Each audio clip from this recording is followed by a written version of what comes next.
I've run it. When I first started running, I ran some like really janky shoe models where I was like, it works, you know? It works, yeah, I agree. Why not? Let's just do it.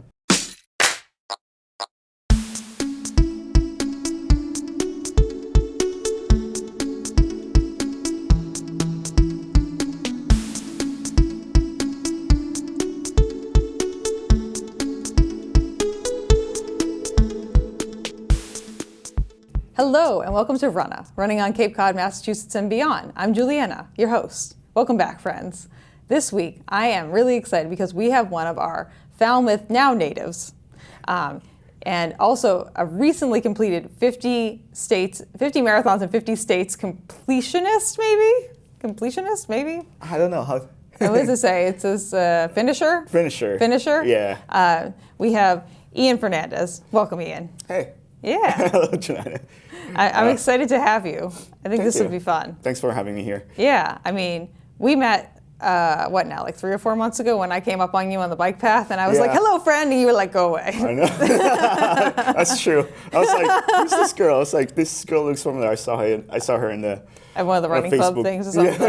I was like, oh, that's her. Yeah. I was like, what are you doing? And you're like, I'm running. I was like, uh-huh.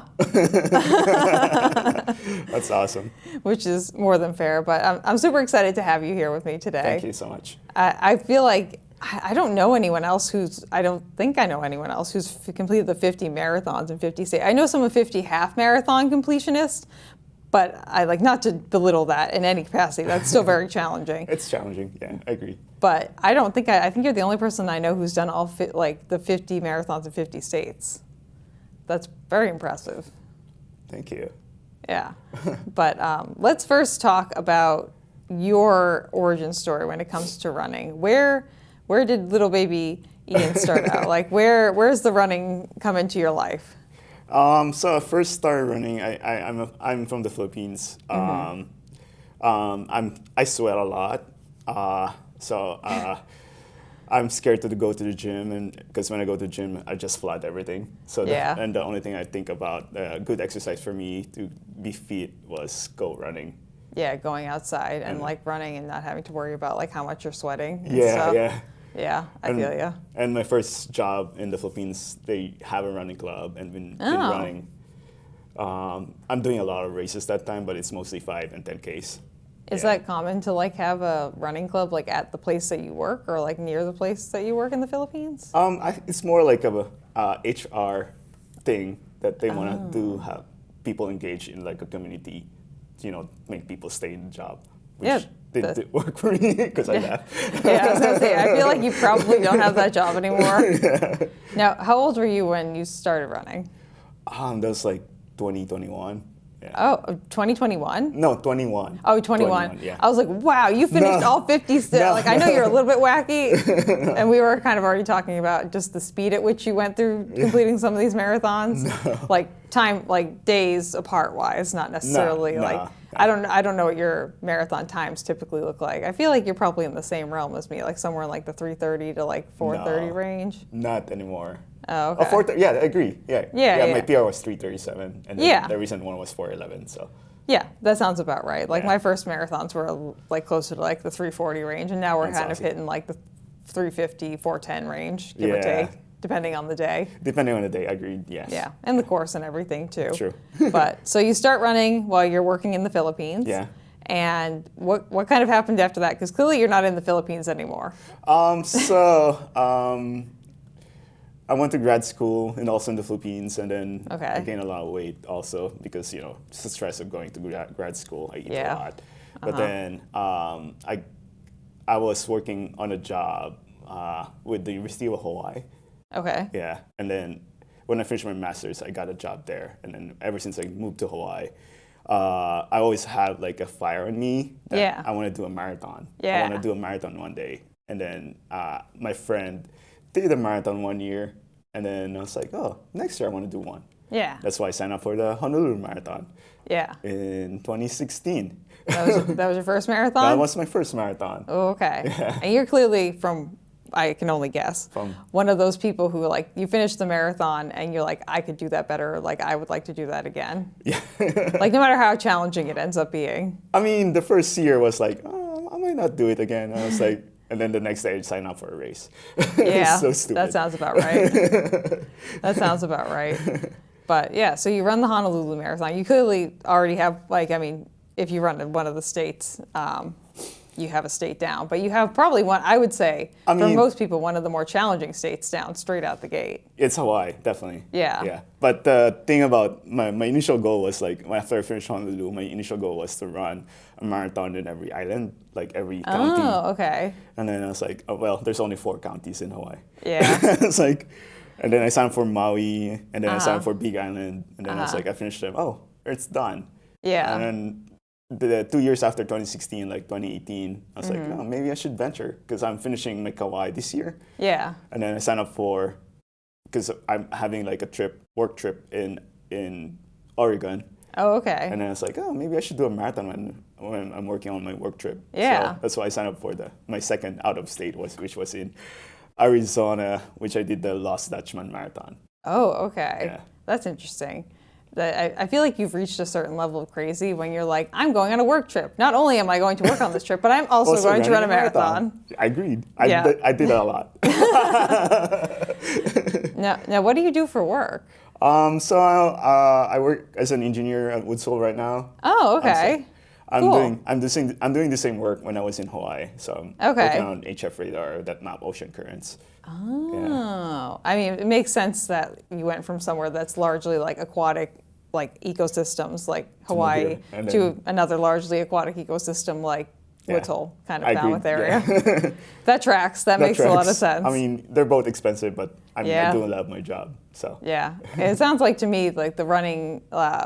Just temperatures here might be a little bit more conducive for you than say Hawaii, where it's probably a little bit warmer and the sweating is probably a little bit more profuse, I would say. I mean, it's not great having like some of the roads frozen over for a part of the year here, but like, I hate that. Yeah, same. It's terrible. That's when like you end up just doing all your runs on the bike path and you're just like, again. It's getting boring, but I mean, it works. Yeah, it's better than not going out there. That's true. But yeah, so you go and you run you said the Arizona, the Lost Dutchman Marathon, and what through these trips and through like starting running marathons, what kind of like led you to, I guess, the thought and then the follow through of wanting to run all 50 states? I mean, because like I told you earlier, like when I finished my Hawaii, it's like, oh, I'm gonna finish all my 4 counties in Hawaii. Maybe I should do 50 states now. Yeah. Because it's much bigger. I mean, I can see, besides doing the marathon, I have the opportunity to like see what the state can offer. Like visit the national parks. Yeah, for sure. So when I went to Arizona, I actually went to Grand Canyon. Yeah, you've probably seen a lot of really cool things. I did hike.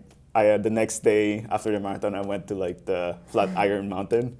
It was so beautiful and also scary because I was doing it alone because I travel alone also. Oh, yeah. I mean, as someone who also travels alone too, like I feel like when I initially started traveling alone, like sometimes it definitely comes with a certain level of like, especially as a female traveling alone, sure.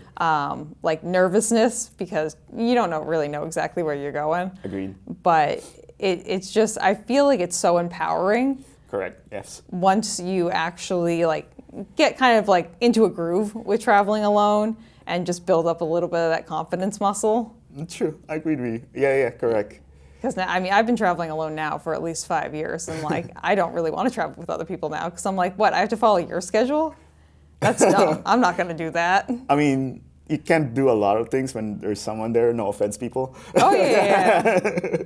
If it's just you, you can kind of follow your own schedule, too. Yeah. Which is kind of nice. I mean, you can tire yourself out with no problem. Oh, yeah. I mean, when I went to Disney World recently, like, I went through that park, and you can probably understand this because you were just there. Like, I think I did, like, 15 rides in Magic Kingdom, plus, like, 5 other things in one day. Like, I was there for, like, almost 12 hours just, That's crazy. Going.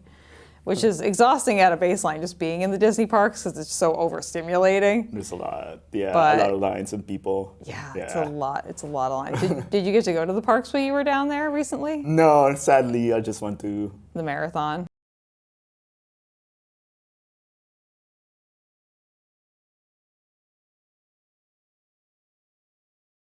from all the other engineers that I know, that's very much so like a kind of like slightly at least analytical brain that like solving problems and like, okay, this problem is now done, and now I move on to this one. This is done, and I move on to the next one. True.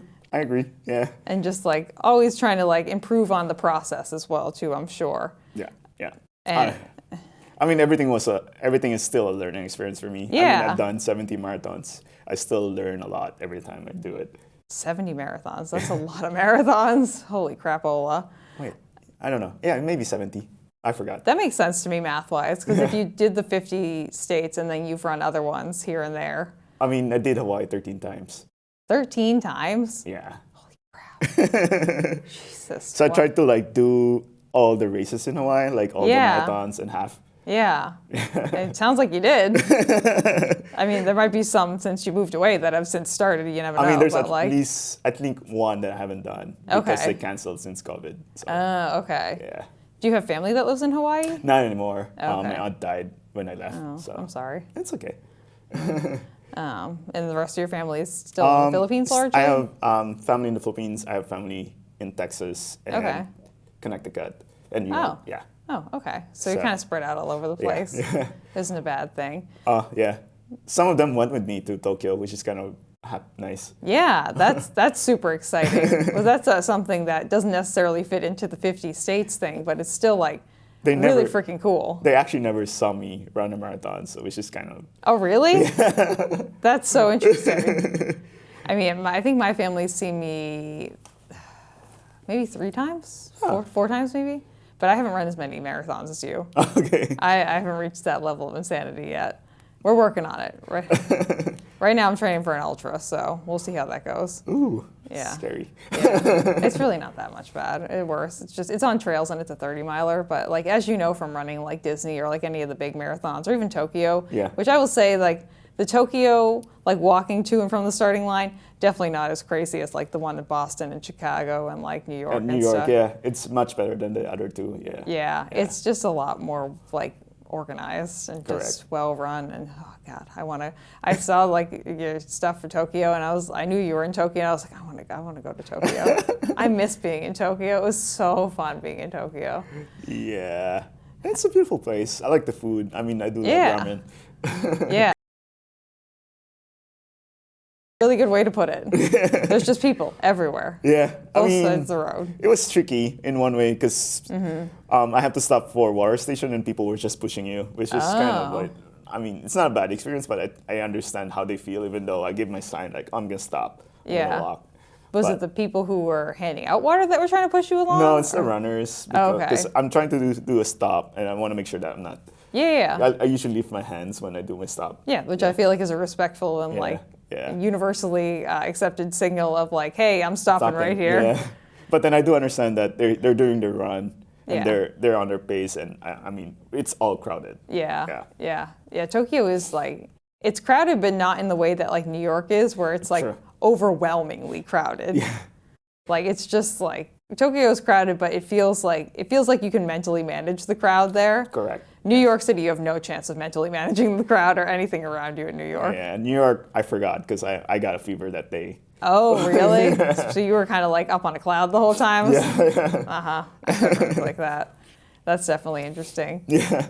But I guess, well, congratulations on Tokyo. That's a lot of fun. Yeah, that's my 3rd star. Oh, yeah, that was my other question for you, too. Now, which ones? I'm assuming you have London? No, I did Chicago first, and then New York. Okay. And then Tokyo. You did Tokyo, and then so you need Boston, Berlin, and London. And then London. Yeah, not this year. I mean, doing Boston next month, but I should be okay. Are you running with a charity? Did you get a Falmouth Running Club bid? Falmouth Running Club, nice. Yeah. So no pressure now. I don't have to PR. Yeah. Now BQ. But thank you, Falmouth Running Club. Yeah. I mean, both times that I've run Boston have been through bibs from the running club. So no shame in that. All the local running clubs around here, generally speaking, have at least like 2 or 3 numbers. Yeah. It's just not something that they like outwardly advertise towards like people who aren't part of the club. That's true. So, but like especially the clubs in Boston, they all get numbers given to them. Ah, sweet. So people might be kind of uppity to you about certain things for Boston. Because I didn't pick you, but I understand that. I'm okay. Yeah, Boston. Judge me as all you want, but I'm still running this. Yeah, you should, and you should enjoy every second that you can of it. Like, take it in. And people who have watched the show before know that I don't like Boston. It's mostly honestly, it's the attitude of the people who run it. Oh, I agree with you. I hate that. Yeah, it's very like New York and Chicago. I feel like you can be a charity runner, you can be an everyday runner, and you're still accepted into like the whole vibe that's going on there for the most part. Boston is very elitist. Yes, I agree with you. I've been to like Facebook group and I saw a lot of people. I don't know. I mean, I still run. Just being kind of rude. Yeah, I mean, I run sub 4, but just don't judge me that I didn't BQ.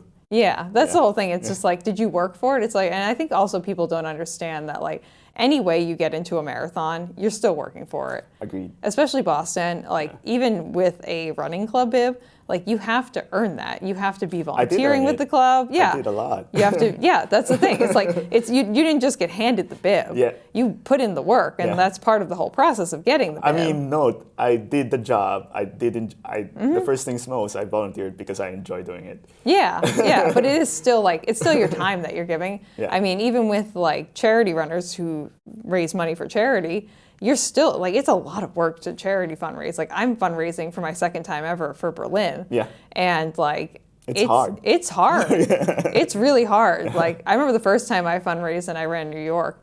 I just was like, I don't even know if I want to like fundraise because this is harder than trying to beat my PR. Like True. It's more stress, right? Yeah, it's crazy. But yeah, there's just the environment in Boston, just people wise, is kind of elitist. Not my favorite. I mean, I think I'm used to that since I moved to the Massachusetts because Mass can be elitist somehow. But sorry, Mass. No, I get it. Like I always say too that the Boston Marathon is the essence of Massachusetts. It's kind of like elitist. It thinks it's better than everyone, and it thinks that you have to work for everything that you get. Which it's just like, do we really need to be hard asses all the time? No, we can take a break. Yes. But yeah, so that'll be fun. That'll be exciting. I'm excited. Thank you. Thank you, Falmouth Running Club. Yeah. Well, thank you for volunteering with the club, too. Oh, yeah. I'm volunteering more this year. Awesome. I mean, our races, and you know this, too, our races are nothing without our volunteers. True. Agreed. So if no one volunteers, then we don't have the races. And especially, like, as someone who gets a lot of the feedback for the Cape Cod Marathon, our volunteers get all the kudos at the end of the day. Like, people come back for the race, but they really love the volunteers. Awesome. We have fabulous volunteers. So, but volunteer with Cape Cod Marathon, friends. Do it. But yeah, so you'll be doing that. Maybe at some point you'll run London and Berlin. Yeah. And I'm planning to run DC by the end of the year. So I'm trying to get into Marine Corps. Oh, I'd like to run Marine Corps. But it's their 50th anniversary, so this year? Yeah, so it might be tricky to sign up. What's the date of that race? Like, is that a fall race? I think it's after Cape Cod Marathon. Or 2 weeks after. I could be tempted to run that. So just to add, 51st. Yeah, that would be really cool. Yeah, so you have all the 50 states plus the District of Columbia. Correct. Yeah. Is that technically a territory? Is that a U.S. territory? No, I don't think so. What is it qualified as? I can't remember. No. It's not a state, obviously. It's not a state, but territories, there are only 6 territories. Yeah, you have. DC is not part of them. So what is it? Is it I guess maybe going off of its name, is it a district? Is that what it would be? Maybe. Maybe. It's called the District of Columbia, so I don't know. I don't know. I have no answer. Yeah. Okay. Well, I'll have to go look up that later too, because I'm thinking to myself, I was like, oh, I could be convinced to run that because I would really like to run Marine Corps. Yeah. And Berlin is before Cape Cod, so I'll be kind of trained. True. That's true. I'm doing the Cape Cod half, so. Oh, that'll be great. And I think I'm doing they're doing the new challenge thing? Yeah, you doing the lobster challenge? Yes. Yeah, so you're going to do the 5K on Sunday and the half on Saturday? Yeah, because I did the chowder challenge already before when I did my Massachusetts race. Nice. So I was like, maybe I should do something easier this time. Yeah. When you get a special lobster keychain and stuff, which I'm sure you probably have enough swag and stuff. Oh, I know. I do have plenty of medals. Yeah, it's kind of crazy. Do you have a favorite medal from the races that you've run? Because obviously you've run 70 marathons, more than that when it comes to races. That's hard to say. They're all beautiful. Oh no, there's a bunch of I hate. If you want to, you can call out some of the races that have really crap medals. I mean, Jack, no, sorry. Jack knows that I hate the 2023 shirt marathon medal that we did for the Cape Cod Marathon, where he just like printed the shirt on a piece of metal. It was bad. Oh, yeah, I remember that. It was, that was rough. Yeah. I like to make fun of Jack about that.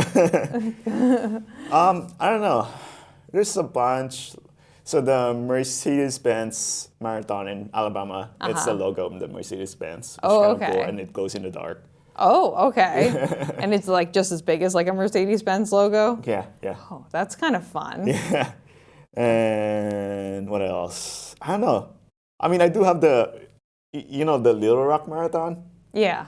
They have these gigantic medals. Oh. Like this big. Wow. Yeah. Okay. Yeah. That's how they advertise their race. They have this Is with the giant, really big medals? Yeah, like size like this. Oh my gosh. Is that just for the full marathon? And like the half marathon's like slightly smaller maybe? The half marathon is slightly smaller also. But still pretty chunky. Yeah, yeah. Interesting. Yeah. It's always so interesting to me to like learn what these other like races do to kind of like make themselves known and like market themselves. Yeah. I mean, because of the Cape Cod Marathon, we have apple cider donuts and chowder. So chowder, like, I do love the chowder. Yeah, which is kind of like a signature thing, and obviously the views. Sure. But yeah, I think what I'd really like to know is just like standout races that you've run among the 50. And more than if you want to maybe let's talk about this thing that's sitting in front of you first, so people can. So this is my what do you call this? My your scrapbook? Maybe? Scrapbook, yes, correct. I record all the race, the picture of me on the race, the medal, my bib, and then the place I went to, like side trips. Yeah. Yeah. That's really cool. Yeah. Do you want to hold that up so people on the camera can see maybe what the inside looks like a little bit? So like, sorry, making sound. So this is No, pretty you're much. fine. So this is Wyoming and this is Alaska. So I have my bib. I have the track that I did. Yep. I printed that from Garmin. And I have the medal and it pictured me running and the picture of me with the medal.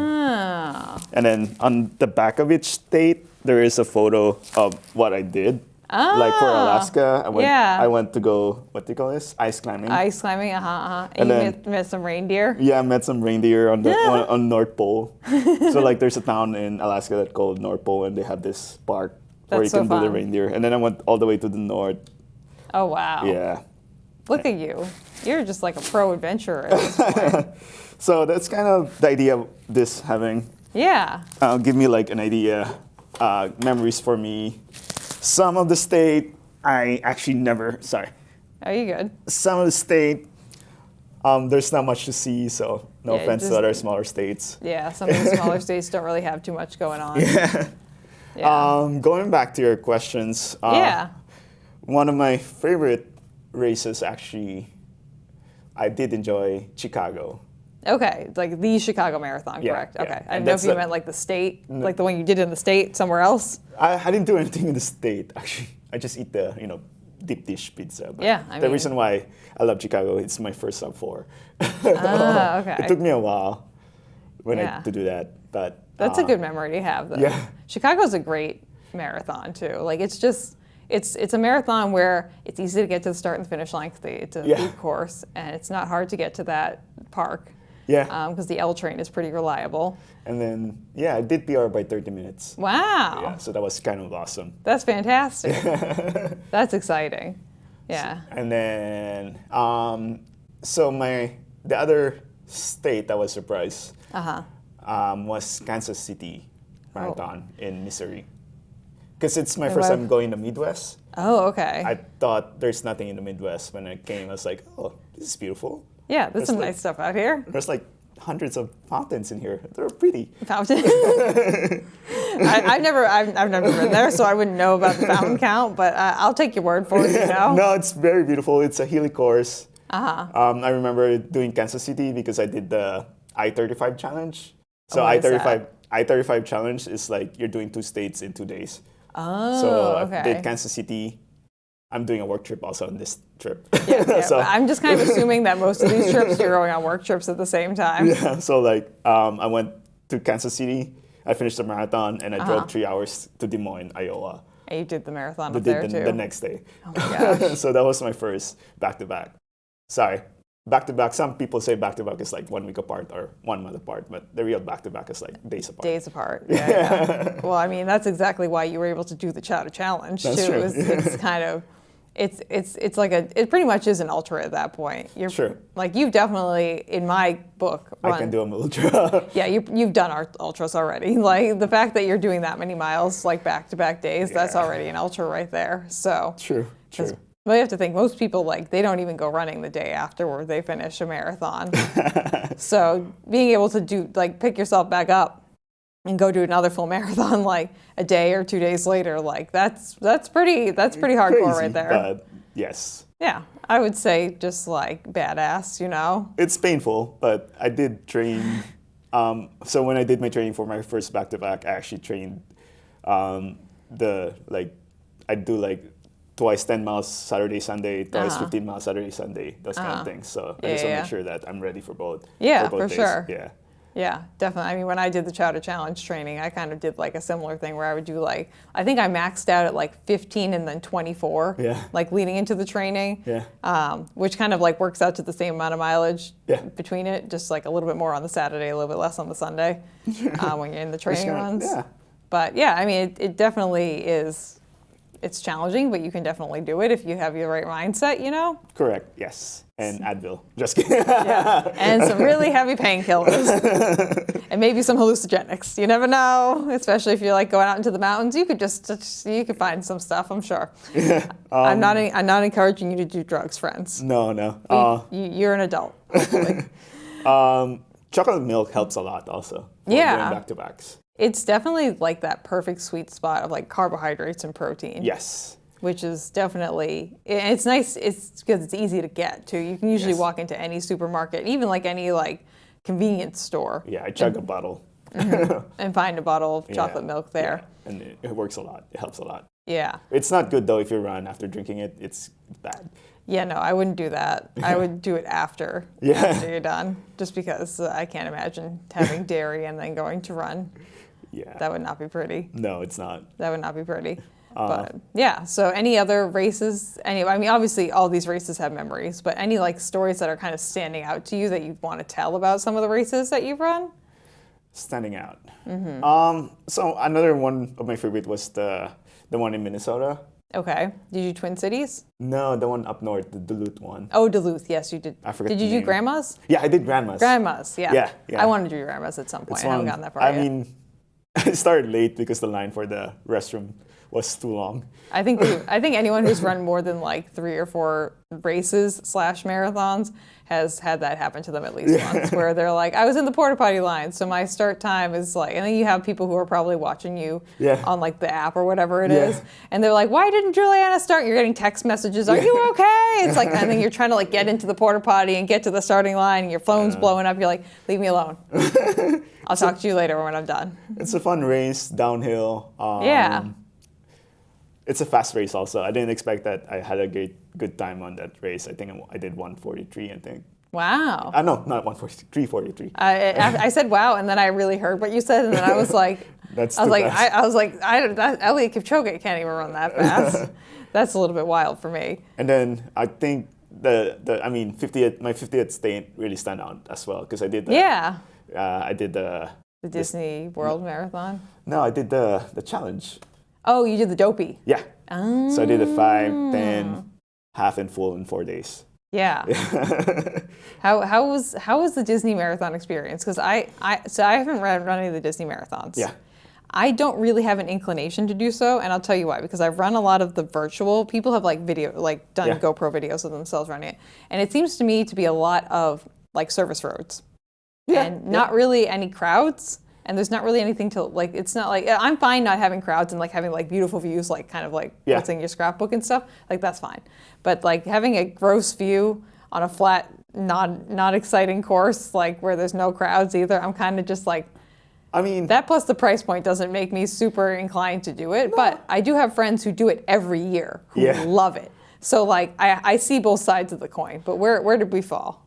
I think it's beautiful. I mean, I know what you mean. That there's some parts that it's going to go on the service road, but then like the full marathon actually goes to like all 5 parks. Oh, okay. So you actually have I also know they changed that course a lot. Like that's a course that like I mean, I didn't not know. the same 2 years in a row. I mean, I just talked to a couple of people on the race. They said, "Oh, they changed the course again." Yeah, That's very much.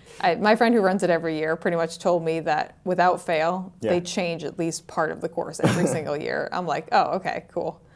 I think the fun part about doing Disney is like stopping by to take photos with the characters. Yeah. And then there's a lot in the course that they have like music.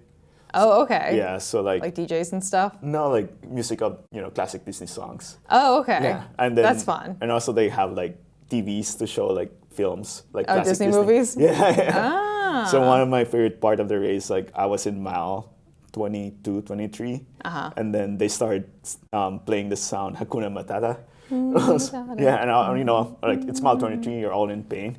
Yeah, it's like, you're like, oh yeah, let's do this. Let's sing the song. Ooh, Timon and Pumbaa. Yeah, love it. That's a lot of fun. And so it's a good motivation. So like being like running, be like Timon and Pumbaa, and then Boop, boop. I love that. That's a lot of fun. Yeah, so that's why it stick too much for me because it was a fun race, and I do love Disney. Well, the big question is, did you dress up? No. So my friend came run with me. We decided to run in a Hawaiian shirt. Okay. Yeah, I don't think that's considered dress up, right? I mean, that's kind of a little bit of an outfit. Cause are they one of your friends who's from Hawaii as well? Yeah, we both run from the same running club in Hawaii. Oh, okay, perfect. I mean, that makes sense. That's a theme. I like it. I think that's good. I just know that the dressing up is a big deal at the Disney marathons. Yes. Like all the races that they do, all the Run Disney events, like there's a lot of people who dress up. It's crazy. I don't know how they run in those clothes. It's just too heavy. That's what I think too. I'm like, isn't this heavy? And also like, aren't you chafing like crazy? I know. That's my thing too. Like if I run, so when I run London I guess is known for its costumes too. Yeah, I saw that. And like I'm definitely gonna dress up in a costume, but I'm thinking to myself, what is the most like ergonomically like non-chafing Harry Potter person that I can be? Like am I just gonna give myself am I gonna like just get like color coordinated running clothing so it kind of looks like a Hogwarts robe or something? Or get like a little cape maybe? Yeah. But like, I just can't even imagine because I'm sure there's someone out there who's run it as like Hagrid or something, or like those people. Like I always just think of the guy who ran London as Big Ben. Yeah, I know, I saw that. That's crazy. That's one of my favorite clips of all time. Like out of those like things that live rent free in my head, that guy slamming into the barrier at the end of the marathon. I saw that. It's very funny. That and the people who are like, it's the perfect texture for running, and then they're like, I know. They live in my head rent free. But yeah, I'm so glad that was like a positive experience. And you get to do it with plenty of friends too. Yeah. That's so exciting. So yeah, he promised to celebrate with me. So that was kind of fun. Yeah, and he did all the other stuff with you afterwards too, like the manatees and Universal? No, we do it before the race. Oh, you did it before the race. Oh, it's kind of funny because like I have to wake up 3 a.m. for all the races. Yeah, it's very early. Yeah, because they start at 5 a.m. So it's kind of crazy because like you have to go and start, you have to fight with the parking because like there's thousands of people every day. Did you guys stay on property at Disney? No, but I'm not. I stayed like 10 to 15 minutes away. Oh, that's not terrible then. Yeah. Just because I know the Disney parks, even the cheaper ones are pretty expensive. No, yeah. No way I'm going to pay that much for hotels. That's one of my other biggest deterrents too with the Disney races. Is just like the whole experience is it's a big price tag. Yeah. Which is kind of like prohibitive to certain people, like especially if you want to run a marathon and you're just like kind of nervous about the marathon experience overall, there's probably one that's closer to you that you can maybe even within like your general area or town or whatever. Yeah. That's going to be a lot more just approachable price-wise. True. Doesn't have to deal with all the Disney hotels, but I mean Disney is really fun. I also am I agree. Really big Disney fan. So, which I need to go back at some point soon. I don't know. I forgot to say about Hawaii, but Hawaii, I mean, it's the first time I've done, but I think in all of the Hawaii, the one thing that I remember very nicely is the Maui oceanfront. Oh, okay. Yeah. So my friend my runner buddy from Michigan came. He did his state marathon there. And So while we were running along the coast, there were like whales jumping. Oh, that's fun. I was like, oh, there's a whale. Whales. Oh, that's it's fun. kind of fun. Yeah, I mean, is that common in Hawaii to see whales jumping above the? I mean, yeah, on the season. Okay. Yeah, like that makes sense. Like I think it's from. Correct me if I'm wrong. It's from October to February. Because I'm clearly the whale expert here. Oh. I know nothing about whales, so I'll take your word for it. I forgot the name of the whale, but it's one of the big ones. Humpback whale, or maybe like the blue whale, or the sperm whale, or the... I forgot. I'm sorry. That's okay. Yeah. I know nothing about whales, just what you learned in like third grade when they taught you about whales or whatever. So my knowledge of whales is quite rusty. But it's one of those whales that migrated from Alaska and they go in the winter in Hawaii. Oh, okay. I forget the name though. I mean, I had some photos with them before, so. That's really cool though. Yeah, there are definitely those moments I feel that live rent free in your head from your races or just like your training runs and things like that. So that's super exciting.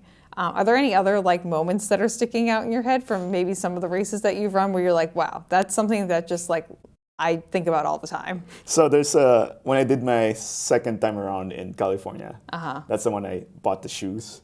Oh, yeah. So I was running Oakland Running Fest. It's a double loop course. Oh, is it? Yeah. So the funny thing, people were telling me along the course, like, they keep telling me, are you okay? Are you okay? I was like, yeah, I'm okay. Did you look like you were suffering? Or like? I wasn't suffering, but then when I went to the finish line, I saw a blood gushing on here. Oh, no. So it's like my whole back was blood. I didn't realize until was it chafing? Is that what it was? I think it's chafing. So a lot of people thought that I was stabbed during the race. Oh gosh. Because there was so much blood on my shirt. You have pictures of that? I do have photos. Okay, you have to send me those. I'll insert those right here, friends. You can look at some pictures of that blood running down. It was so funny because I was just... You're just oblivious to it. There's like people asking me like multiple times. And you're probably so confused the whole time. You're like, I'm okay. Like, what do you want? Like, leave me alone. And then you finish and you're like, yes, I see where the concern was coming from. And this makes sense to me now too. Yeah. So when I went to the hotel, I was like, oh crap, that's a lot. Yeah, you're like, oh, it's fine. Yeah, luckily our bodies are pretty adaptive and like that, I'm sure like it looks like more blood than it actually is when things like that happen. It's not. It's really a small wound, so it's just so much blood gushing out. Yeah, it's just that like bright red color too. It just makes it look so much more alarming. True. Than it probably actually is. It is. Yeah. But that's definitely a funny story right there. Do you have anything else that's sticking out in your head from any of your marathons that you've run? No. Sorry. I mean, that's okay. You don't have to. Michigan was a fun race, which I did last year. Okay. That's my 49th date because that was Duluth, correct? No, Michigan. Detroit. Oh, the Detroit, sorry. Yeah. Oh yeah, Duluth isn't in Michigan. That's in Minnesota. I clearly know my state geography really well, like super well. So Detroit, my friend lives there, so he hosted me with his wife. Oh, that's nice. So the race was, we're running to Canada and back. Oh yeah, that's the one that goes over the border. You have to bring your passport ahead of time. Yeah. So they have to check my passport. They have to verify that I'm okay. I'm an okay person. So we have to run on the Ambassador Bridge, and then run like 3 miles in Canada, and then we run under the tunnel. So that's why I have they have this jacket that says underwater mile. Oh yes, I remember seeing that. Yeah. That's a lot of fun. Yeah. That's a really cool thing to be able to say like that you did. Yeah. Like, not that running a marathon isn't like cool already. Like everyone already knows that I think marathons. But under the tunnel was so scary though. Yeah, are you just like a generally speaking like claustrophobic kind of person? Yeah. Yeah, I can see where that would be nerve-wracking if you're not someone who likes being in smaller spaces. Oh yeah, definitely. Yeah. And just knowing that like there's earth and probably water and stuff above you, and you're like, oh no. It's like, I want to get out of here. That's why I'm gonna run fast. Yeah, probably one of your fastest miles. You're like, nope, we are leaving. Adios. Like, I will do a pickup mile here so I can get out of the tunnel. Now, for the 50 states, how many years did it take you to finish all 50 states? So I started December 2016, Okay, and you just finished like January about 2025. So okay. I would say 9 months and 1 year. 9 years and and a 1 month. month. Okay. Yeah. Yeah. I mean, that's a pretty good amount of time to commit to something. Correct. Like that. I feel like most people who run like the world marathon majors kind of commit like a similar time frame, unless you're really lucky and you just end up getting in all the lotteries all at once. Yeah, no. You know? But it's a big undertaking to even consider doing 50 marathons in 50 states. Yes. But once you're halfway there, so I remember my halfway was in Connecticut, in Hartford. So I was like, oh crap, there's no turning back. I'm already halfway. I feel like that's kind of how you feel when you're running a marathon too. You get over the 13.1 mile and you're like, well, closer to the finish line than I am the starting line, so I guess we'll just keep going then. Yeah. You know, we're just out here doing our thing. So after Hartford, Connecticut, I was like, oh, it was a task for me. Yeah. So I was like, I'm just gonna finish. I'm gonna finish. So I lost track the part where I haven't need to enjoy the race. Oh yeah, you kind of gotten into more like analytical, like I will get this done kind of mode. Yeah. Okay. Now, say someone wants to do this challenge. Where would you recommend they start? Like where do you feel like is a good starting point for? I mean, I would say try one, and then if you really enjoy doing one, I mean, it's good excuse to see the 50 states. Yeah. I mean, I've been to 13 national parks, so doing that's pretty cool. Yeah, out of the 63, so. Wow. I'm assuming the rest of the national parks are on your to-do list at some point? Yeah, but some of them are really hard to access, so. Oh, really? Yeah. Which ones are hard to access? Is it like the Isle of Man in Michigan, so you have to take a boat to get there. Also, the one in Florida, I forget the name. Like there's another one in Florida. It's like an island or something? It's also an island. Oh, okay. Yeah. Okay. There's a bunch. There's a bunch in Alaska, but I think I crossed them out. Okay. Yeah. Nice. There's still a couple that I had to do there, but a bunch I haven't done is in the West Coast, like in Washington State, which I'm gonna plan to do next year. Yeah. Because there's one race that lands on my birthday next year that I want to do there. Oh, okay. Is it a marathon? Is it like a marathon, of course. Okay. I didn't know. You never know. You never know. But yeah, let's just it sounds like to me if someone is interested in this, one, you should probably like to travel. Yeah. Enjoying traveling is kind of a baseline for this. And having just a curiosity to explore other states you haven't been to before seems like kind of how you're going to get the maximum enjoyment out of a lot of these things. I mean, it's going to hurt pocket-wise and legs. Yeah.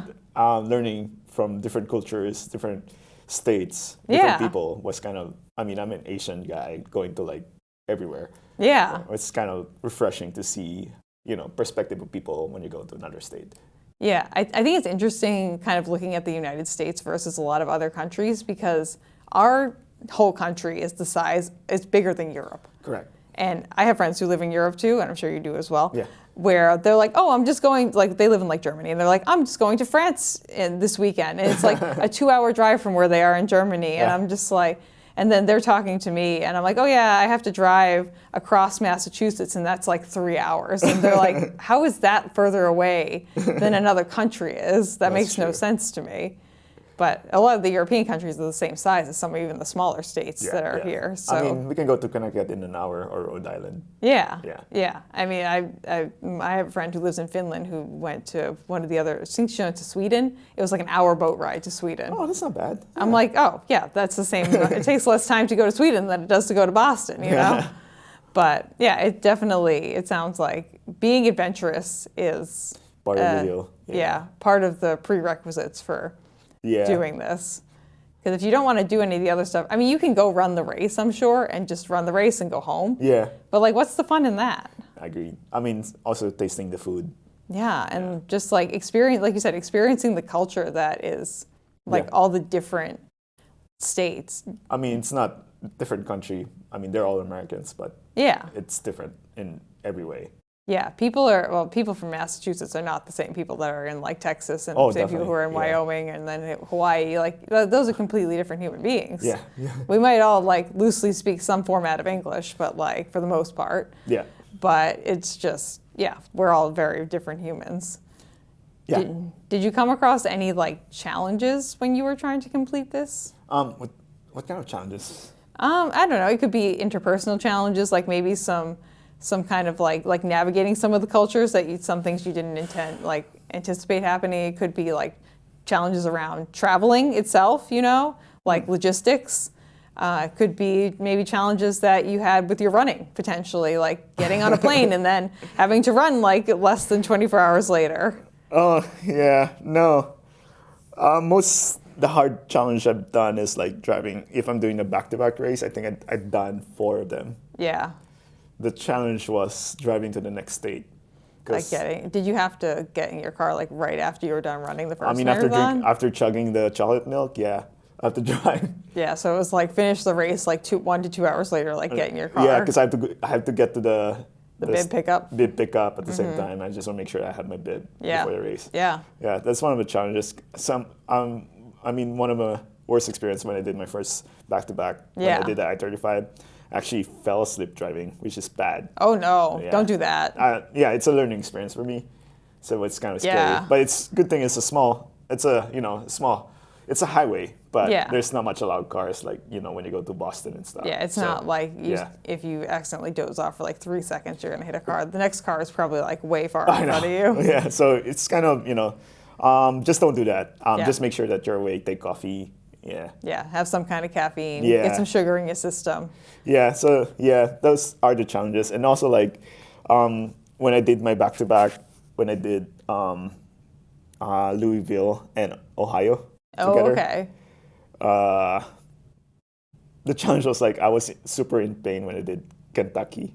Oh. I was like... Did you have like an injury going into it? No, it's not an injury. It's just my legs are all sore.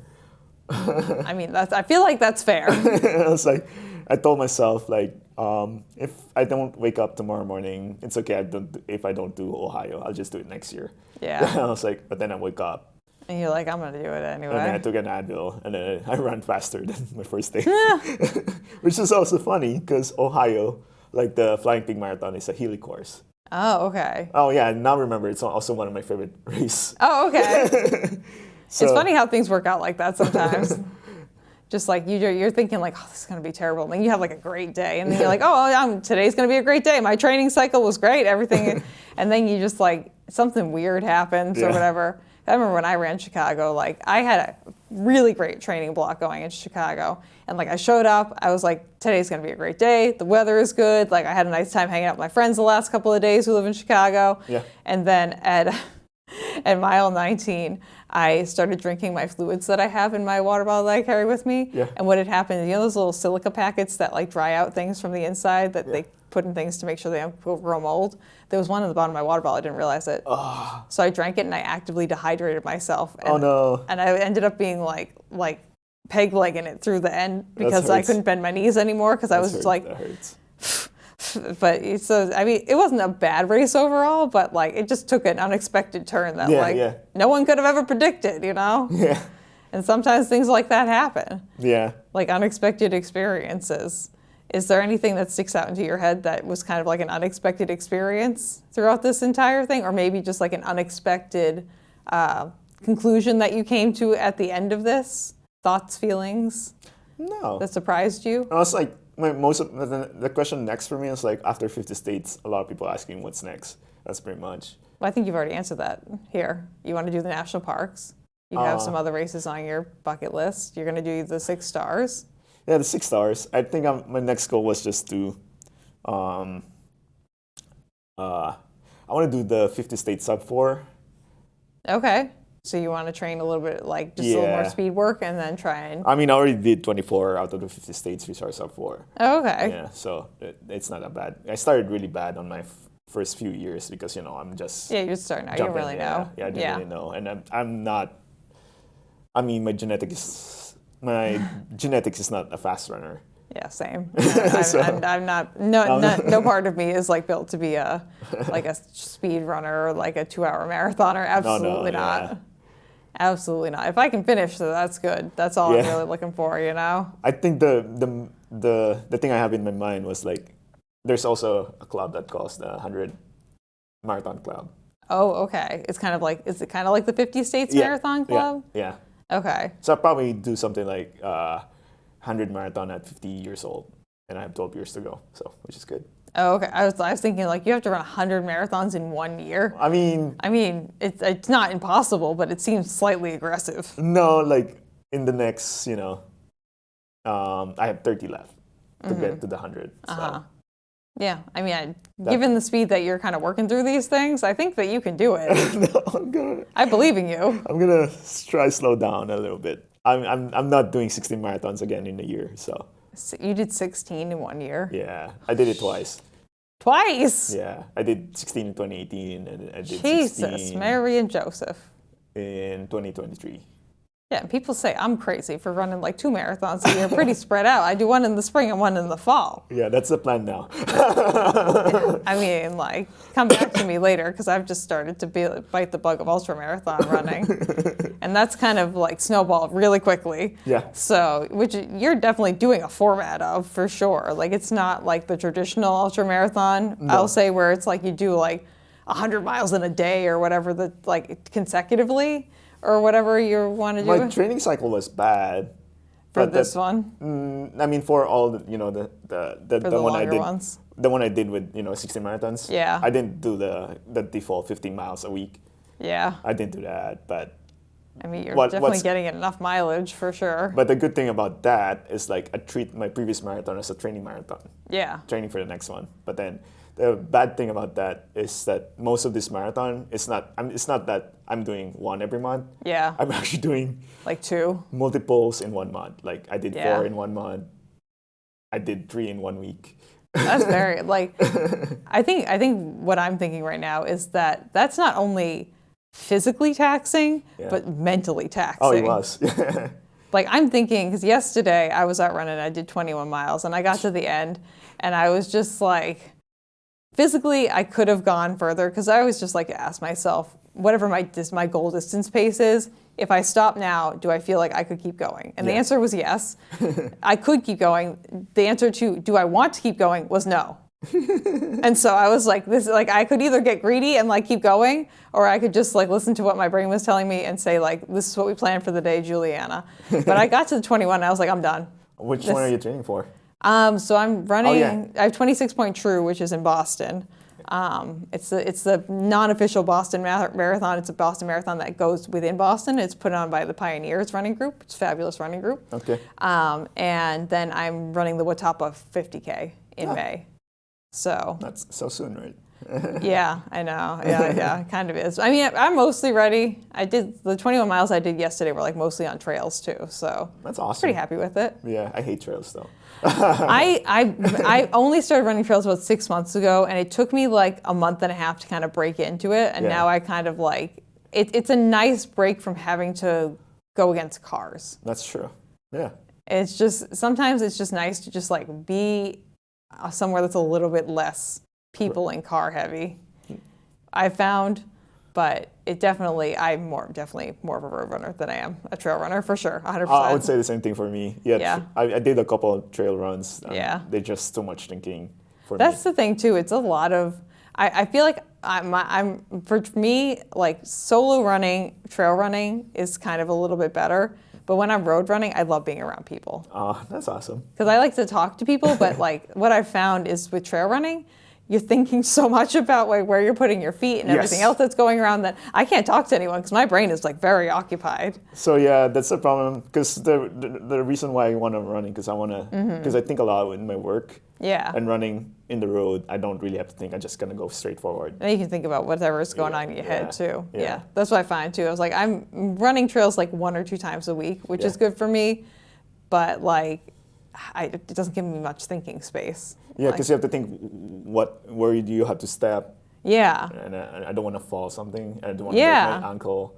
Those kind of stuff. So I know for some people they can go out and run trails and their brain is in the same spot when like you and I are out running on roads where it's like you can just let it wander a little bit. Yeah. You can kind of like, even when I was out running the other day, I had one of those moments where I forgot I was running and I was thinking about something and then I came back inside my body and I said, whoa, I'm still running.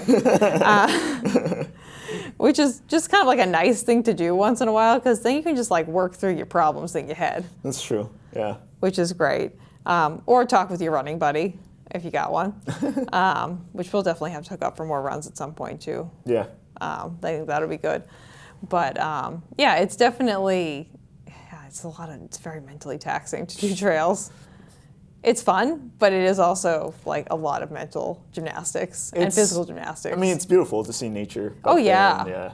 Yeah. I imagine I'm probably going to sign up for like one mountainous like ultra at some point just so I can see the pretty views, and then I'll probably finish it and be like, that was terrible, I'm going back to the roads.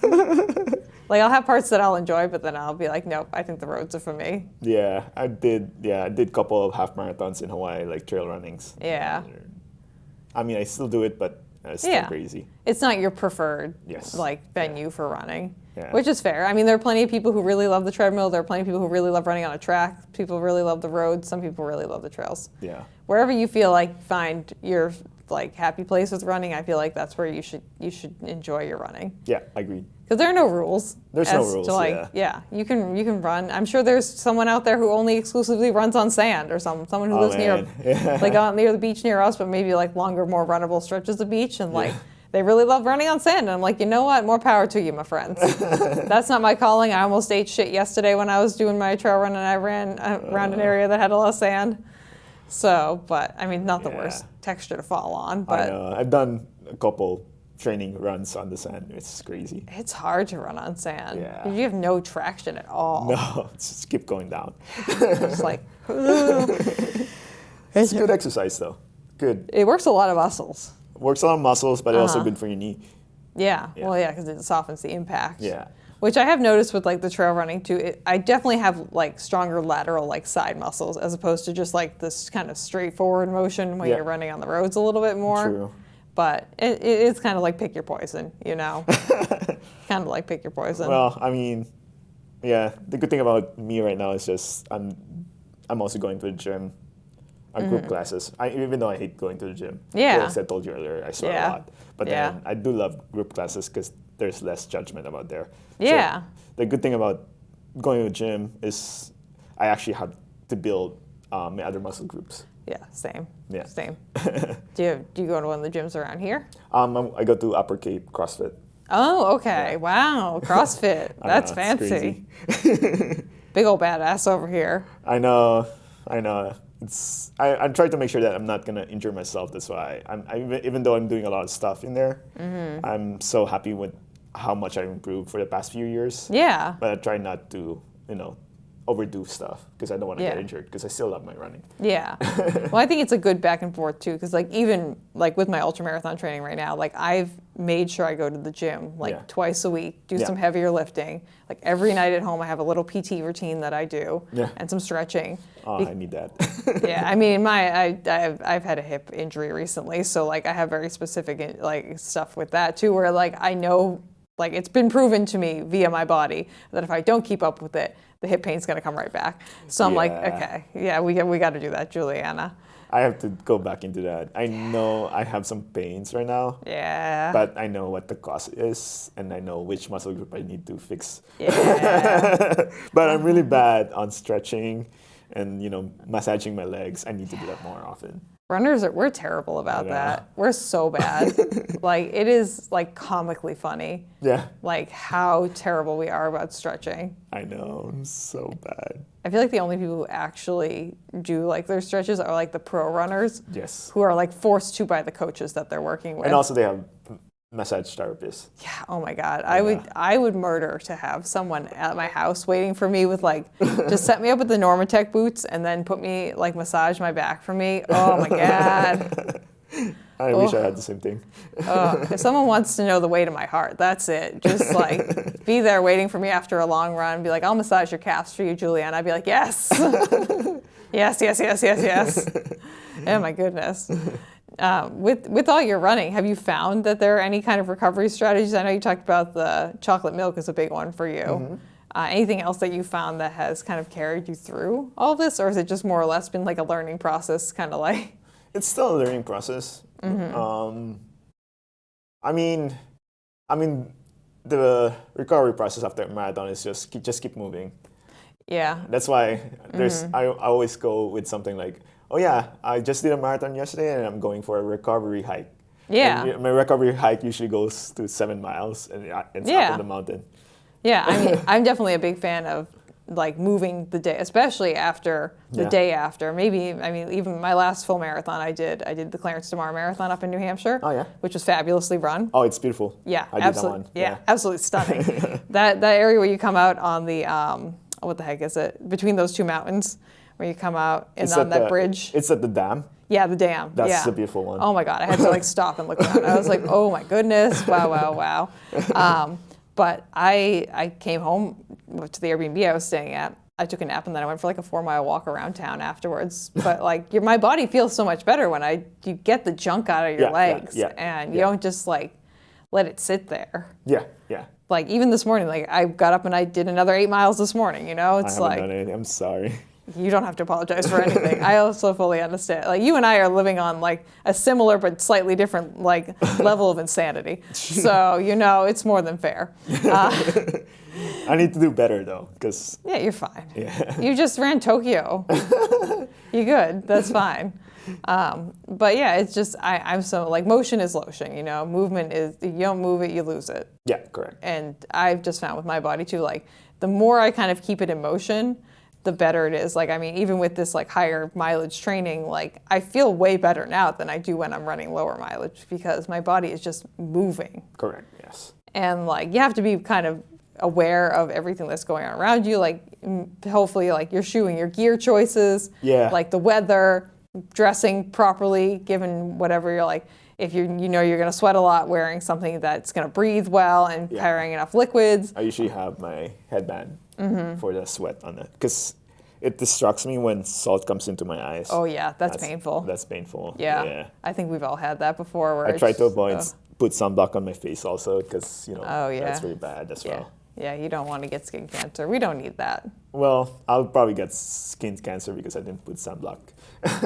I mean, you're kind of preaching to the choir. I say we should wear sunscreen, and then I never wear sunscreen. It blocks up my pores in a way that it really screws up my sweating. Yeah. And then I just end up overheating because I have my sweat glands clogged with sunscreen. Yeah. And like it's like 90 degrees out during the summer, which for me is fine. I like running in the heat. Yeah, me too. But if all of my pores are clogged, it's not okay because then I can't sweat. And that's our body's natural like air conditioning system. Yeah. But yeah, I mean, definitely like movement and like recovering properly, like getting in that like carbohydrate protein mix. Protein definitely, and for me also like eat slowly. Yeah. I usually prefer to eat soup after a race. Okay, like you mean like eat slowly, like start up solids like gradually instead of like because I did a 1 marathon last year that I actually got to the hospital after. Oh no! What happened with that? I think I got a bowel obstruction. You're preaching to the choir right here, my friend. Yeah. As the person who's had a GI resection and stuff too. Yeah. I got like 2/3 of my colon left. Oh, I'm sorry. Don't worry about it. But then I mean it wasn't it's just that there's something is blocking. I think it was stuck. Yeah, I think I was celebrating with my friend because he did his first marathon. And then we ate a burger, and I usually don't do that. Yeah. And then after that, I just got sick. Yeah. And turned out bad. And then after that, I just realized that I'm not going to do something like this again. Yeah, do like something a little more liquid, like right after. Soup or something like that, just fill me up. But yeah, I like soup though after the race. Yeah. Because it's warm, salty electrolytes. Yeah. Yeah, and it's not going to get stuck either because it's just like mostly liquid with tiny little bits and pieces for the most part. Yeah. Yeah, no, I'm kind of the same way too. I mostly do liquids for the most part when I'm like running. And afterwards too, like I usually kind of like have some Gatorade and then like see how I'm feeling and then like kind of just like progress it from there and maybe like 4 or 5, 6 hours later I'll eat something like solid, you know? Yeah. That's not like super liquidy. I usually get some the ramen noodles. Oh yeah. And then I work with that because it's not that heavy, and there's not much solid in it except for the. Sorry. Bless you. Yeah. Yeah. Well, I think that's a good strategy too, and I think also it's good to like let people know that. Yeah, I know a lot of times we see people going out and like celebrating after their first marathon or their second or their 50th marathon, and they're like, "Yeah, I'm gonna go eat the biggest meal ever," and I think I would say approximately half the population probably falls into the category where either like you really don't feel like eating after you're done running that. Oh yeah, definitely not.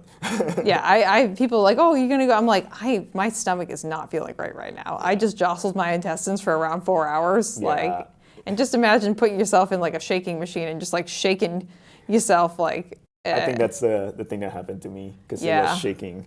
Yeah. And then it just, When you're running too, your body actually diverts the blood flow from the organs that like don't need it while you're running, and like digestion is not a priority for your body when you're out running long distance. Correct. So you're putting stuff into a system that has kind of largely shut itself down for like 4, 5, 6 hours of your day. Yeah. And it has to kind of reboot itself back up, like get the blood flow going back into your intestines. So, and that's not going to be immediately after you're done running. Yeah. It for some people they're able to do that, and like more power to you if that's you. But for a lot of people, you need kind of like a gradual like lead back into like eating solid foods, even if it's just a couple of hours. Yeah, it's also good to understand yourself also. Yeah. I mean, my situation is not different from other people. For me, this works for me. Yeah, sure thing. Yeah. Is there any like big overarching themes or even smaller themes that you've learned about yourself through this whole experience? Like any big takeaways for like self-discoveries? Just for me, like I'll give you an example. Maybe this will prompt you to think of something potentially. Yeah. When I ran my first marathon, I essentially like taught myself patience. Oh. Because I used to be like a super impatient person.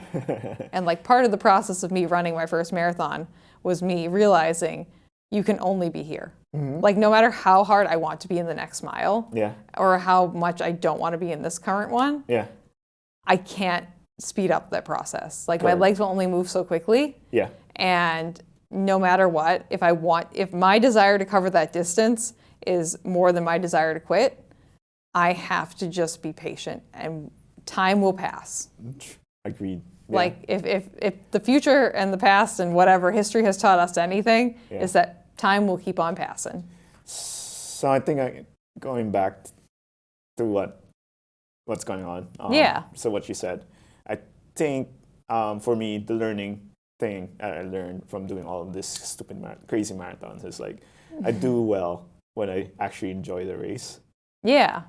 Then most of my PR actually when you had like a good race. Yeah, most of my PR is when I actually enjoy the race, and when I do it like as a task, that's where I suffer more. Yeah. Yeah. So kind of just like embracing the race for what it is. Yeah. So even if you're having like not the best day, finding things that you can enjoy within. Yeah. Like what happened for me in Cincinnati, even though it's a hilly course, it's a big race, but the support was every mile. Yeah. It was so fun that I kind of forgot the pain that I'm undergoing. Yeah. So our brains are very good at blocking things out, like if we're in the right mindset. Like some of my favorite marathons that I run, I mean, even the Cape Cod Marathon that I ran as my first marathon, I had GI issues like the whole way. The whole way. It was not great. And then I was playing porta potty hopscotch like from mile 22 to like 24. But if you ask me what one of my favorite marathons is, it's that like I had like overall everything else around it was fantastic. And so because I was able to focus on the things that were positive as part of the experience, my brain largely remembers those things instead of like the painful things. And you can still make not the most ideal situation pretty good. So I think my learning experience, based on what you have said earlier, is like in life, I think I have to enjoy more on the thing I'm doing every day rather than focus on what other people think, or because I always worry that people would think badly if I don't do well in a race. Yeah. Yeah, but I think it's also in actual life. What's going on in our life right now. I think we just need to enjoy what's going on, and I think everything would just follow. And just think about something happy, and everything would be happy. Yeah. And no pressure out there. Yeah, I think that's a great sentiment to have, and a great just attitude to have about things. Yeah. I mean, as someone who, like I mentioned, I've had like a colon resection, like I've had a lot of like health challenges, and people like, Juliana, like, how are you so positive anymore? I was like, well, I can either wallow in my own sadness and just be miserable for the rest of my life, or I can choose to find the things that are like positive and kind and nice and enjoyable, and I can really like celebrate those. Correct, yeah. So I can make the choice. Like, I'm going to have the same set of circumstances put in front of me for the most part. Yeah. Because, like, at a certain point, you can't change your health conditions, you know? Yeah. There's only so much you can do. So if I've done everything and I'm still at this point where I have these challenges, like, I can either wallow in my own sadness and misery, or I can choose to just, like, enjoy the other things that are out there and just really embrace it. Like, even if you're having, like, you're running a race and you're having a bad day, like, there probably is someone else around you who you can talk to or is having a good day, or like you can appreciate the skyline that you're looking at, or you can be like, wow, the volunteers here, they are top notch. Yeah, yeah. And there's just so much to be said too about like spreading positivity. Like one of my favorite things to do when I'm running, even when I'm out here in Falmouth too, is I'll give high fives and like power ups, which are like fist bumps. Yeah.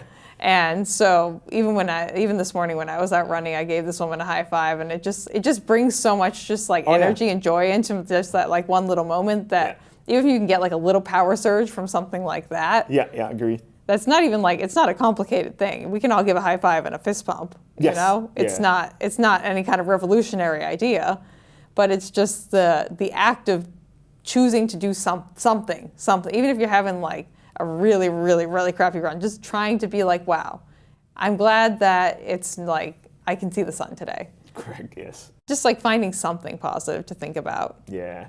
It definitely helps. Yeah, I mean, whatever you learn from these things, you just actually applying it to like your daily lives, it actually help. Yeah. Which I feel like is one of the most challenging things too. For right now, because I mean, I'm an overthinker guy, so I think a lot, so which is bad. Yeah. I feel like there are a lot of runners who have a lot of anxiety, a lot of overthinking, some format of like ADHD and ADD who just need to like, we need to work it out of our systems. Yeah. And once you let us run on the hamster wheel for long enough, we'll come back and we'll be like, aha, I'm okay now. Yeah. I just needed to get that energy out of my system, work through some thoughts in my head, and just feel just like, I think that's great. But I guess my other question for you too is, if someone wants to start doing this 50 states challenge, what would your advice be to them?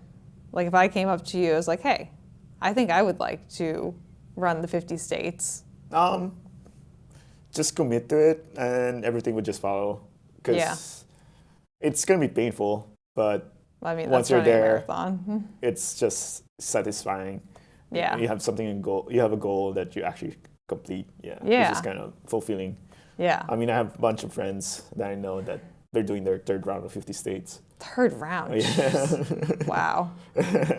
He's actually running this. He's running his Massachusetts during the Cape Cod this year. Oh, okay. So I don't know what state number. I think it's going to be like 35, 36, or 40. I don't know.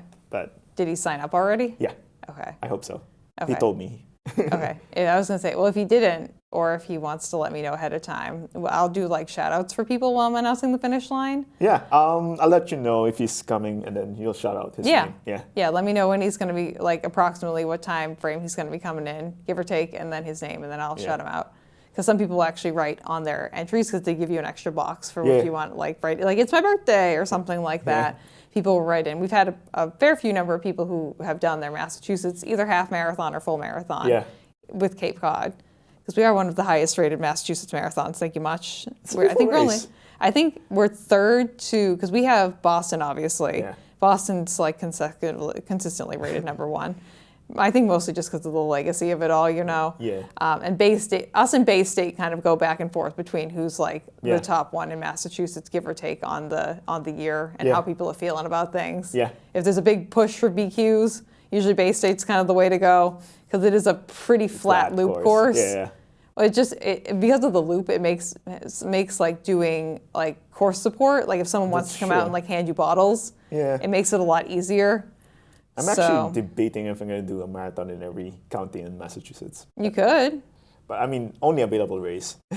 Yeah, I think you could do it. I think I can do. I mean, I've done a couple hops already in Massachusetts. Yeah. Yeah. There's some pretty good races up here in New England. Yeah. I mean, I've done Duxbury half. Mm-hmm. I've done a couple of Yukon races. Okay. The Yukon company, right? Yeah. And then, yeah. I think I'm there. I think you could do it. Yeah. I think if you did the 50 states already, I think you got the counties down. I know. I mean, that's the easier of the two things. I mean, right the easier there. one is just doing the half because halves are easy. Sorry, no offense. We'll put that in perspective. Halves are much easier if you've already run full 70 marathons. That's true. Yeah, it's kind of like in the way that like a shakeout run for a marathon is like a 5K. Yes. Yeah, it's kind of it's all perspective. It's all like percentage of distance run and stuff like that. Because anyone who's never run a marathon before, you'll quickly realize that you're running more than a half marathon every week. Yeah. I remember when I started realizing, like, I thought when I ran my first half marathon, I thought I was hot shit. I was like, wow, Juliana, you're just like absolutely killing it. Like, granted, I was the first one in my family, like extended and immediate, who had run a half marathon or anything kind of like that distance before. I was also the first one to run a full marathon. But like, I started training for a full marathon and I was like, oh, I'm running 15 miles today. And that's a shorter. That's a short, yeah. Yeah, that's like a shorter run on the plan that I have laid in front of me. And you just you reach that point of insanity where you look at your training schedule, you're like, oh, 15 miles, what a short run it is today. And that's when you know you're training for a marathon, when you look and you see like somewhere between like 13 and 15 miles being a short run. You're like, oh, it's only 13 miles, that's fine. Yeah. That's okay. I mean, maybe at some point we'll get to the point where I'm like, oh yeah, 20 miles, sure, 25 miles, whatever. I'm not there yet. Yeah, I've not reached that point yet either. Like I said, I got to 21 yesterday. I was like, we're done. We're done. This is the end for today. Yeah. We are good. I look forward to the club sponsored. Oh, the longest long run that we're gonna do. Man of the Mud. Yeah. I look forward to that. Yeah, I'll be there too. I think Kathy's gonna assign me to leading one of the groups again. Yeah, I won't run with you because you're fast. I'm really not that fast. No, I mean my speeds have gone down, if anything, since I started trail running. Like and I haven't done speed work for months. Yeah. No. So when the summer comes around, I get better at doing it because like with I have a weird like muscle condition, and the cold makes me so much more stiff. Yeah, me too. Yeah. And like I have to get to like mile like 3 or 4 before I have access to like half my muscles. Whereas like the summer I step outside and I'm like, we're good. It's nice and warm. That's like training in the summer, because even if you're slow, it just did the work. Yeah, I'm someone who like likes to sweat. Yeah. Like I feel like I get to the point during the winter where I have so much like weird fluid built up in my body just because like my body's over the summer, like I just sweat all the crap out of my body every single morning when I go running, and now I'm just like not sweating, and I'm just like as much as not even close to as much as you do during the summer. Like you know how it is around here or like anywhere that's warmer during the summer. Yeah, you come back and you have your clothing plastered to you. And you're just like, ugh. I have to change a lot. Yeah, I'm sure you do. Because even I don't really sweat that much. But yeah, so I'm looking forward to summer running very much so. But yeah, the group. Me too. Yeah.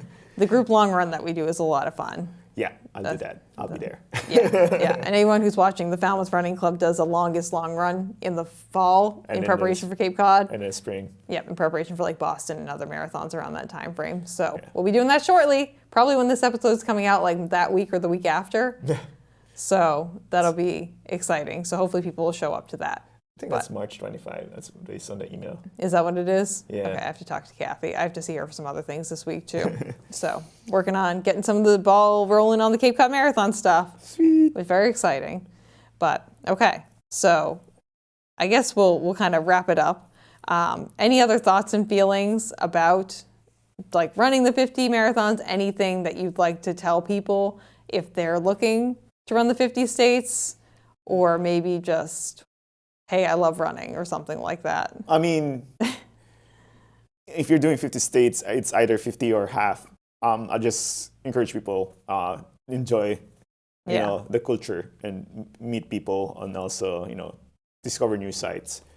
I mean, it's one good excuse, you know, it's one good memory for you, because you go running in every state, you have actually run 26 miles. At the same time, you get a medal as a memory from every state, which is kind of cool. When you kind of get, I like to call marathons expedited foot tours of like some of the high points of whatever area you're in for the most part. Yeah. So you get like a really cool like on foot tour. Yeah. Plus you get your medal, which is a lot of fun. I mean, you don't need to buy keychain or magnet. Yeah, which is kind of nice.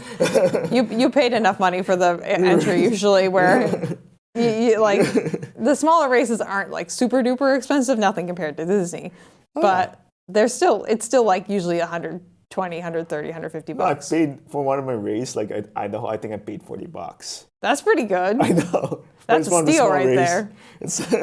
Yeah. But I don't think right now, it's been a while, it's been a long time, but right now I think they're getting more higher, probably 80 or more. Yeah. Because I mean, a lot of the times like you're getting the medal and then you're also getting swag. Yeah. Is there any like weird swag that you got that like sticks out in your head? Like, did you get like, I don't know, like a bottle opener that's shaped like a pig's butt or something at the Flying Pig or something like that? Or I don't know, I'm just trying to think. Because sometimes I know there are certain races that you run that, like Richmond Marathon, for example. I did that. Yeah, you have the blanket, right? Yes. Yeah. But that sticks out in my head. I ran the half and I got like the hat and the blanket and it's like, what else did I'm trying to convince Jack to do fleece blankets. I don't know. I don't remember. I mean, there's a lot already. Yeah. I can't remember. I mean, there's nothing that stick out to me for the swag that they gave me after a race. I think I would remember something like they give. I mean, if you're doing the challenge in every, like they do like a challenge in every marathon, like when you do a 5K and a marathon, half marathon, and they give you like an extra medal for that, which is kind of cool. Yeah, and you have the Chowder Challenge medal, the one that's shaped like a spoon. Yeah, I have the spoon and I got the mug. Yeah. It's actually a full-size spoon. Yeah, for real. You can actually use it to eat the chowder out of the mug if you want. It is functional, which is kind of funny. But okay. Well, and then you're talking about the shoes, right? Yeah. So what we'll do now is we'll do what shoe do you choose to use? And so if you want to just tell us your favorite shoe right now, or maybe your favorite shoe this year, but whatever shoes are standing out in your head that you have really enjoyed running in either now or recently. So the shoes I'm using for most of my races are Adidas Adjust Pro 3. Oh, the Adidas Pro 3? Yeah, because nice. I think I have like 6 pairs because I usually buy them when they're on sale. Wow. I have all different colors. Yeah. I love having all the different colors. I think it's fun. But then they're very expensive. But I try to make an excuse that, this is my last date. That's pretty much. How fast do you go through one of those pairs of shoes? I would say I'll do 4 marathons and then the rest are just half marathons. Yeah, like runs where you don't have to put that much mileage on a shoe all at once. But I don't use them for training. I used to use them like if I'm pacing. I also pace half marathons. Oh, what organization? So I am a member of Beast Pacing. Oh, okay, yeah. I did a few races with them. I also a member of recently. I became part of On Pacing. Oh, so I'm actually nice. pacing Boston Run to Remember. Oh, okay. In May, and then I'm also pacing Mad Marathon in July, which is in Vermont. I'm also pacing a race in Maine. Okay. That's gonna be May. Okay. With this pacing, I'm also pacing the Mother's Day half marathon in Springfield. Oh, okay. Which is also under Beast Pacing. Nice. So I'm doing a lot of pacing half, which is kind of fun. It's nice to support runners. Yeah. And get appreciated after, which is kind of cool. Yeah, you're like, I got paid and I got appreciated. I didn't get paid though. I got free registration. Okay, because I know sometimes they'll pay you. Sometimes it's not usually like a big, like it's like $20, $30. It's not. Yeah, it's not bad, but it's a good training. Yeah, it's nice too because you get to meet other people too and talk to other people who like you would have never otherwise met. Yeah. So actually, there's a big difference if you're running fast and running on a slower pace. Oh, yes. I've paced half marathons before, and I paced like the 3-hour half marathon, and it was so hard. It's so hard. It was so hard. It was like, because you have to be, depending on which pacing organization you're working with, somewhere between like 30 seconds to 60 seconds on either side of your finishing time. Like you're not allowed to, like you get demoted or like a little tick next to your name if you come in more than, usually it's like a minute on one side and a minute on the other side, give or take. And it's really painful. Yeah, I mean, if you're used to running fast, it's kind of hard to go slower. Yeah, I mean, when I was running, we were running like 11.5-minute-ish miles, and it's just like, that pace is just like, it's not a walk, but it's not a run. Yeah, it's in between. Yeah, and I just couldn't hit it. I was having such a hard time. For 3 hours? No. Oh my God. I did at 2:45, it was painful. Yeah, it's just like, I don't know. I don't know how people do it. I was like, I can't do this. This is too hard. Well, the good thing about that is like after on the finish line, some people thank you because they did their PR, which is kind of satisfying on my side. Which is I'm also thankful to support other people. Yeah. And, in the running community, which is kind of nice. I think that's fantastic that you're doing that. Now, for shoes for training, what do you use for training shoes? Right now I'm doing the New Balance. Okay. I forget the name, but the one with the version 3. Oh, is it the Supercomp Trainer V3? Fuel cell, I think. Is it the Rebel? I forgot. Because fuel cell is technically the foam. Oh, yeah, the one with the fuel cell. The foam. Does it have a plate in it or no? No plate. Okay, you got the Rebel then. Yeah. So the New Balance Rebel V3, is it like thinner or is it like got the kind of the boxy geometry to it? Does it look kind of like angular on the side or does it look like a regular running shoe? I don't know. I forgot. Sorry. That's okay. I'm a shoe nerd here. This is why we ask this question, so that way I can. And every time I've done this segment so far, I'm reminded that I know too much about shoes. It's hard. I used to run with Newton. Oh, Newton? Newton. Oh, Newton. Yeah. Yes, Newton. Yeah. But then they changed their design that it actually gave me plantar fasciitis. Oh no. So I have to change shoes. That's why I started doing with using the New Balance. Not just or the Hoka. I don't even like the new Hokas. Yeah. Yeah. Yeah. The Hoka foam for me is just too undurable. It's just very it compresses too quickly. Yeah. And then you're kind of just running on a flat piece of foam for a while. Yeah. Yeah. And they're the same price as the other shoes too. So I'm like, why am I paying the same price for a shoe that's going to last me half the time? True. So. But yeah, the New Balance Rebel, I'm a big fan. I'm pretty sure that's the one that you got. I think so. I have two pairs that I use for training runs. Those are a lot of fun. Yeah. I like that shoe a lot too. So, okay. Well, fantastic. We have the New Balance Rebel and the Adidas Pro 3. Pro. No 4 yet. They're too expensive. Yeah, buy the used one. A lot of the times you can get away with the older model. Yeah. Or I'll actually buy, a lot of the times I bought like brand new shoes off like Mercari or Poshmark or eBay because people will they'll buy them and they don't fit or something and they tried them on too far out of the return policy window and so they'll try and sell them for like half the price on there. That's awesome. I should do that more often. If you want help, I'm happy to help you. I'm helping some other people right now find some shoes. At some point I'm going to do an episode about how to find used shoes that you can actually use because you can buy used shoes that are destroyed, but you can buy used shoes that are either like brand new or lightly enough used where you really can't even tell that they were used. Awesome. So we'll do an episode on that at some point. But thank you for sharing your shoes. Thank you. Thank you for having me here. Yeah, I think this was fantastic. I hope I'll be helpful with other people and inspire people to do such. Yeah, I think so. It's so good to see, within our community and having people on the show who have so different experiences running. Yeah. And just have done, people think of running as kind of like a blanket thing. Everyone who runs the same. It's like, no, they don't. No, it's different. Yeah, it's different for everyone. And I love that you're doing this. Congratulations again on the 50 states. That's super exciting. And Tokyo, also super exciting. But if people have questions or comments, do you have social media that you'd like to drop? So if anyone wants to ask you about? So it's basically my Instagram and my Strava. It's my name. My first two names, IANQUINO. That's both my Instagram and Strava. Okay, awesome. And I will link that down below in the description of the episode, both on YouTube and on Spotify. Yeah. So if you guys have any questions, I'll do better on my runs. And don't worry about it. And I feel like most of the people on Strava, people who are actually your friends, they don't really care if you're running fast or not. No, it's not a running fast because there's not much activity right now. Well, again, you did just run Tokyo. That was literally a week or so ago. I used to run a lot even after a race. Not anymore. Yeah, but you have to pay attention to your body too. You have to listen to your body. That's half the battle right there too. So, I'm starting my training though. Okay. Tomorrow. And what exactly are you training for now? Boston. Oh yes, Boston. Yeah. Yes. Yeah. Okay. I was like, that feels like a late time to get trained, but you did just run a full marathon. Yep. So I'm like, yeah, he has the miles under his feet, so it's kind of not really that. It's basically maintenance run now. Yeah. So I'm doing a half next week, and then I'm doing the long run. The longest long run with everyone. I'm doing Duxbury half after the long run. Mm-hmm. There's a race in Duxbury, the half marathon. Mm-hmm. They gave me a very nice hoodie. Oh, that's fun. Not hoodie, the beanie. Oh, a beanie. Yeah, one of those hats. Give us, I like it. Thank you.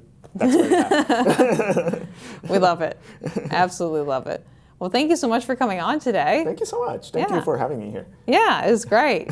And like I said, we will put social links so you can ask. And the bloody photo. Yeah, the bloody photo is going to be a little bit further back in the episode, so just go back if you want to see that again. And hopefully we'll have some other photos from you too, so hopefully you can, whatever photos you want to send me, I'm happy to throw up on the screen, you know, it's a nice time. Yeah. But friends, if you'd like to get in contact with us here at Runnah, and I say that like there's more than one person behind it, it's just me, you can find me at RunnahPod on Instagram and on TikTok, and then runnahpod@gmail.com. And also please like and subscribe to the YouTube channel if you're watching there, and go ahead and leave us a 5-star rating if you're listening on Apple Podcasts or Spotify. Very much appreciated, and shout out to Maurice and Mary who have left us 5-star reviews already. So thank you guys for doing that. We love that. But we will see you on the next episode of Runnah. Peace. Woo! I always usually leave like the little end part at the end because it's usually really cute, because it's usually people being like, woohoo, we're done. And I'm like, yeah! Woo! Thank you for listening to this episode of Runnah. This podcast is edited, hosted, and produced by me, Juliana Coughlin. Brought to you in part by the Falmouth Running Club and the Falmouth Community TV station. If you'd like to connect with us, you can find us on Instagram and on TikTok at RunnahPod.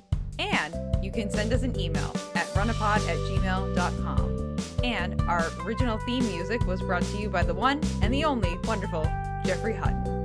And keep up the great work. I'm proud of you.